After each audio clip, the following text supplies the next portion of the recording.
दोस्तों, इस हफ्ते मार्केट किस तरफ जा सकती है और सबसे इम्पोर्टेंट बात, किस जगह पे रिटेल ट्रेडर्स फंस सकते हैं। अगर आप इस वीक ट्रेड करने का प्लान बना रहे हैं तो ये वीडियो एंड तक ज़रूर देखें, क्योंकि आज हम सिर्फ चार्ट्स नहीं देखने वाले, हम पूरे हफ्ते का एक ट्रेडिंग रोड मैप तैयार करने वाले हैं। चलें लैपटॉप पे चलते हैं और देखते हैं मार्केट हमें इस हफ्ते क्या बता रही है। अस्सलाम वालेकुम, मैं हूं एहसन अख्वंजादा और आप देख रहे हैं मार्केट मेंटोर का वीकली आउटलुक। अच्छा, हर संडे हम मिलकर पूरे हफ्ते का एक प्लान बनाते हैं। हमें इंपॉर्टेंट इकोनॉमिक न्यूज भी देखनी है, मार्केट का एक ओवरऑल जो बायस होता है ना वो समझना है, इंपॉर्टेंट प्राइस लेवल भी आइडेंटिफाई करने हैं और सबसे ज्यादा इंपॉर्टेंट हमें यह डिसाइड करना है कि किस जगह से हमें ट्रेड लेनी है और किस जगह सिर्फ सब्र करना है, वेट करना है, पेशेंस के साथ बैठना है। याद रखें, हमारा जो मकसद है ना वो मार्केट को प्रिडिक्ट करना नहीं है, बल्कि मार्केट के लिए पहले से तैयार रहना है। तो हम चलते हैं इकोनॉमिक कैलेंडर के ऊपर।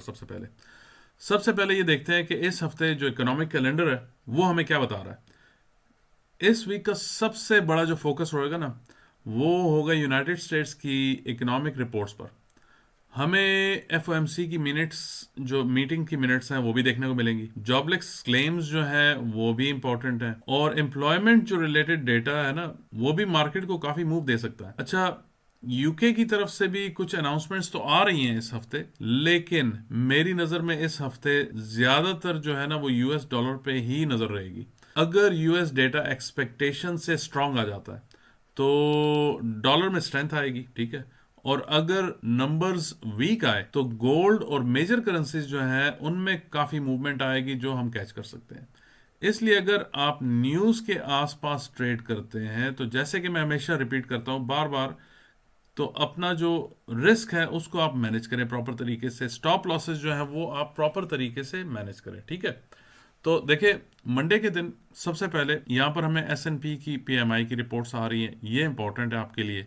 आईएसएम की जो डेटा आ रहा है ये भी इंपॉर्टेंट है। ट्यूसडे को फाइनेंशियल स्टेबिलिटी रिपोर्ट आ रही है, ये भी इंपॉर्टेंट है पाउंड के लिए। उसके बाद मंडे को वॉलर की भी स्पीच है और लगार्ड की भी स्पीच है, ये दोनों जो है ये बहुत इंपॉर्टेंट रहेंगी इस दफा। ट्यूसडे को भी काफी जो एडीपी का डेटा आ रहा है ये काफी इंपॉर्टेंट रहेगा। वेंसडे को कुछ है एफओएमसी के मिनट्स हैं, लेकिन मेरा ख्याल है कि कुछ हो सकता है कि इसमें आपको रिएक्शन मिले मार्केट का, हो सकता है ना मिले, इट्स वेरी अनसर्टन, ठीक है। अच्छा, फिर थर्सडे को जो है ना वो आपके जॉबलेस क्लेम्स आ रहे हैं। जिस वक्त जॉबलेस क्लेम आएंगे तो ये आपका काफी मार्केट को मूव करेगा, आपको काफी इसमें मूवमेंट की सिचुएशन नजर आएगी। तो वेंसडे और फ्राइडे जो 2 दिन है ना ये इतनी फंडामेंटली इतनी मूव नहीं आनी चाहिए। बाकी जो दिन है आपका मंडे, ट्यूसडे और थर्सडे, ये आपके मेन दिन है जिन पे आपने फोकस करना है, ठीक है। अच्छा, हम चलते हैं अभी डिक्सी की तरफ, डॉलर इंडेक्स की तरफ। तो अब देखते हैं कि अभी मार्केट हमें ओवरऑल क्या बता रही है, ठीक है। सबसे पहले जो है वो ये देखें कि आप डॉलर की जो इंडेक्स है उसने कितनी रिकवरी की पिछले चंद हफ्तों के अंदर, ठीक है। लेकिन अब हमें थोड़ी सी हेसिटेशन नजर आ रही है इस जोन के अंदर। वीकली चार्ट पे भी आप खोल के देखें ना जिस टाइम पे, तो आपको यहाँ पर मोमेंटम टूटता हुआ नजर आ रहा है। इस वक्त मेरी नजर इस बात पर होगी, क्या डॉलर अपनी स्ट्रेंथ को कंटिन्यू करता है इस डायरेक्शन में और जाता है 103 की तरफ, और या फिर हमें एक डीपर पुल बैक देखने को मिलेगा, जैसा कि ये भी हो सकता है यहां से नीचे जाए और यहां से 99 की तरफ चला जाए। फिलहाल मैं किसी कंक्लूजन की तरफ तो नहीं पहुंच रहा, लेकिन मैं सिर्फ एविडेंस को फॉलो कर रहा हूं इस टाइम पे, ठीक है। अच्छा, हम अब अगले चार्ट की तरफ चले चलते हैं। यूएस 10 ईयर्स यील्ड, अच्छा इसको बोलते हैं बॉन्ड्स यील्ड्स। गवर्नमेंट के जो बॉन्ड्स है ना 10 ईयर्स के, उनकी यील्ड्स है, ठीक है।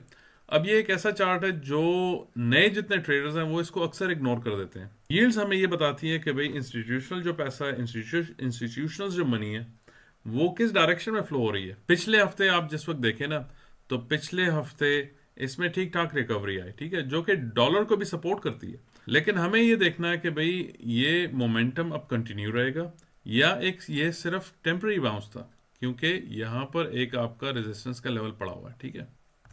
अच्छा, चलते हैं हम अब अगले चार्ट की तरफ। यूएस स्टील गोल्ड, ठीक है।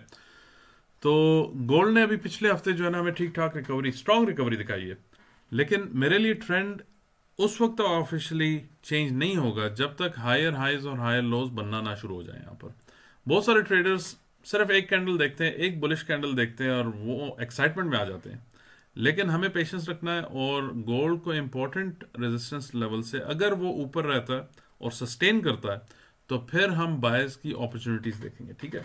लेकिन अगर रिजेक्शन मिलती है उसी लेवल से, फॉर एग्जांपल ये लेवल मुझे लगता है इस टाइम पे, ठीक है, तो ये है 4382 का लेवल।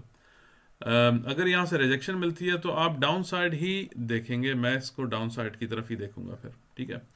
अब इसको थोड़ा सा जूम आउट कर लेते हैं चार्ट को, तो हमें वेरी क्लियरली नज़र ये आ रहा है कि भाई इसका ट्रेंड जो है डाउन ट्रेंड की तरफ चल रहा है, ठीक है, ये इसका ट्रेंड चल रहा है, ठीक है।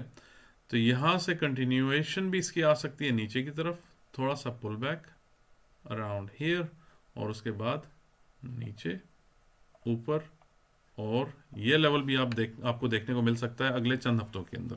अगर यहाँ से रिजेक्शन आती है, अगर इसको ब्रेक कर जाता है तो फिर आप इसको फर्दर अप 4600 4575 की जोन में आप देखेंगे इसको।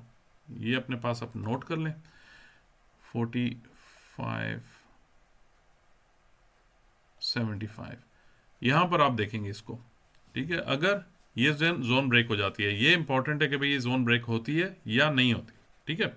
अच्छा, हम अगले हफ्ते से कोशिश करेंगे जो मेजर करेंसीज हैं उनको भी डिस्कस करें, जैसे जीबीपी यूएसडी हो गई, आपकी यूरो यूएसडी हो गई, जापानीज येन हो गया, ठीक है, उनको भी डिस्कस करेंगे। लेकिन आज मैं काफ़ी लेट हो गया, इस वजह से उनको आज हम डिस्कस नहीं कर पाएंगे। इस हफ्ते मैं एक छोटी सी चीज़ आपके साथ शेयर करना चाहता हूँ जो शायद आपकी ट्रेडिंग को इम्प्रूव कर दे। बहुत सारे ट्रेडर्स सिर्फ एंट्रीज देखते हैं, ठीक है, कि यहाँ से एंट्री लेनी है, यहाँ से एंट्री, कहाँ से एंट्री लेनी है, लेकिन सेशंस को कंप्लीटली इग्नोर कर देते हैं।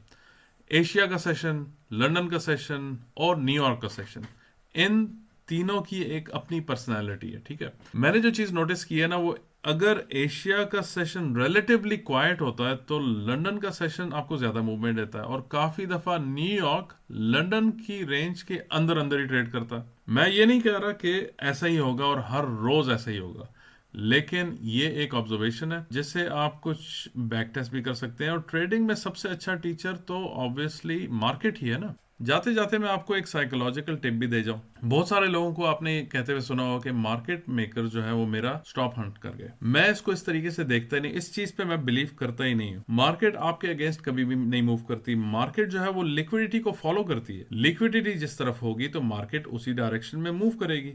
हमारा काम ब्लेम करना नहीं होता, हमारा काम होता है कि मार्केट को समझें। जितना जल्दी आप समझ पाएंगे ना इसको, तो ट्रेडिंग आपके लिए उतना ही आसान हो जाएगी। और आखिर में, अगर आप ये पूरी वीडियो आपने देखी है और इससे सिर्फ 3 बातें याद रखें ना, तो वो क्या होंगी? सबसे पहली बात ये होगी कि इस हफ्ते सबसे इंपॉर्टेंट जो ड्राइवर है आपका, वो है यूएस इकोनॉमी का डेटा, ठीक है। दूसरे नंबर पे जो है वो आप ये नोट रखें कि भाई गोल्ड जो है वो बहुत ही इंटरेस्टिंग लेवल पे है इस टाइम पे, लेकिन कंफर्मेशन के बगैर आपने ट्रेड के अंदर घुसना नहीं है, चेज नहीं करना ट्रेड को, ठीक है। और तीसरी जो चीज है वो सबसे इंपॉर्टेंट है कि प्लान के साथ आपने ट्रेड करनी है, प्रिडिक्शन नहीं करनी है। अगर आपको ये वीकली आउटलुक पसंद आई हो तो वीडियो को लाइक जरूर करें, और अगर आप यहाँ पर नए हैं तो चैनल को सब्सक्राइब भी करें, क्योंकि हर संडे को मैं आपके लिए इसी तरह पूरे वीक का एक ट्रेडिंग रोड मैप लेके आऊंगा। मैं हूं एहसन अख्वंज़ादा, और याद रखिए, मार्केट को प्रिडिक्ट नहीं करते,